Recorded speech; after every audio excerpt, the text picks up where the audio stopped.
Hey, how's it going, guys? Welcome to another PyQt5 tutorial video. My name is Jay. In this video, I want to talk about the close event that associated to the QWidget class. So what is the close event? So from the documentation, so here I'll also link the link in the description. But from the documentation, actually let me zoom in a little bit more. And close events, let me see. Okay, right here. So from the documentation, the close event handler is called when the given events when Qt receives a window close request for a top level widget from the Windows system. So to summarize, the close event will get executed when you close the window. That's the whole concept. And here from the documentation, so the code is written in C++, but we'll go to we'll translate this to Python later. But when you close the close event, so from the C++, this example right here, you can either accept the close event, or you can reject the close event using the ignore method. So let's go ahead and take a look at an example. I think that will be much easier for you to understand. So here, let me insert my code snippet. And my application is called main window. So here, let me construct my main window instance. So I'm going to name my object demo is equals to main window. Now if I run the Python script, oops, so here I have a typo. Demo is not defined. Oh. Now if I run the Python script, and this window form is going to display. Now if I close the window, now nothing is happening because I haven't implemented or embedded any type of events associated to the QWidget application. Now if I insert a method called close events and followed by self.events, and here I'm going to do a pass. Actually, let me change that to print, and let me print a message close events file.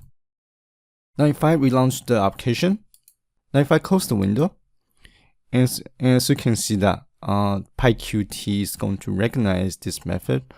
Since this name is an event handler name, so it's going to automatically recognize close events method, and therefore it's going to print this message close events file. So that's pretty useful for many reasons. One of the main reasons is that in case if you want to make sure that the user perform certain tasks, if he or she did not perform the task, then you can basically prevent a user to close the window until the person perform the task. In this exercise, I'm not going to go that complex, but I'm just going to give you a very easy example. So here, let me import the QMessage box class. And so here I want to say that so when a user closes the window, I want to display a message box to confirm that if the user indeed want to close the application. So here I'm going to create a reply object, and based from the QMessageBox class that question method. And I want to give my message box a title. So here window close. I'm going to just name the title window close. In here, within the message, I'm going to say that, are you sure you want to close the window? And here I can provide different types of message icons. So here, let me actually go to .yes. Okay, right here. So if you go to the QMessageBox documentation, and I'll link the link in the description below. So here you can see different enumeration items. So we can display OK button, open button, save button, cancel, close, and so on. So there are actually quite many. And I'm going to make the exercise easy and painless. So I'm going to just display yes and no. And this should be capital Y.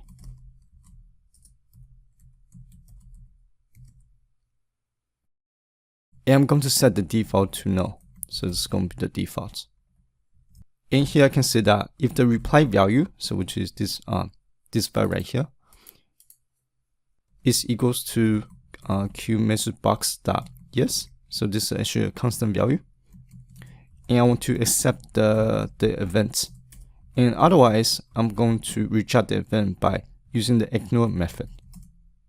Now if I save and run the Python script, now this time if I close the window application, and here we get this message box. So asking, are you sure you want to close the window? And the default is set to no. And I'm going to say no for now.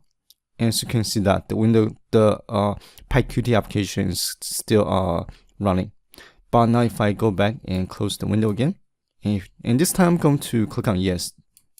And when I click on the yes button, this if condition is going to be met because the reply value is equals to the yes value, and based on the QMessageBox.yes constant value.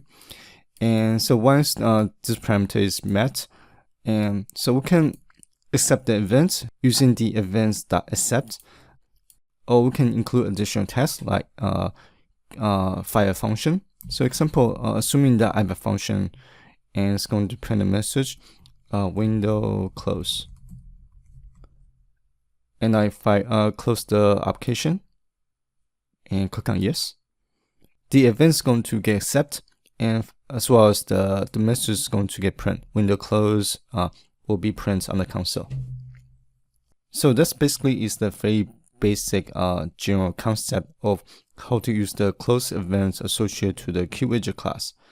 And I hope you guys found this video useful.